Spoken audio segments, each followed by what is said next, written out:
ગુજરાતમાં હાડ થીજવતી ઠંડી પડી રહી છે।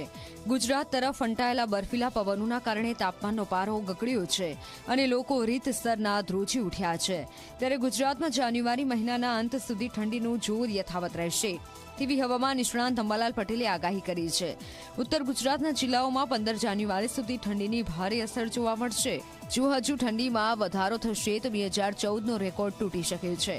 હાલ ગુજરાતમાં કડકડતી ઠંડીનું મોજું ફરી વળતા લોકોએ તાપણાનો સહારો લીધો છે। 10મી તારીખે ઠંડીનો ચમકારો જણાશે અને લગભગ તારીખ 11-12માંથી ઠંડી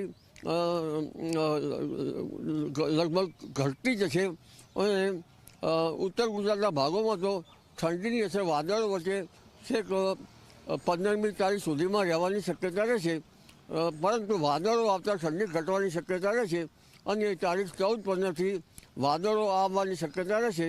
તારીખ 24મી જાન્યુઆરીથી ઠંડીનો ચમકારો આવી શકે અને જાન્યુઆરીના અંતમાંથી પુનઃ વાતાવરણમાં ફેરફાર થઈ શકે।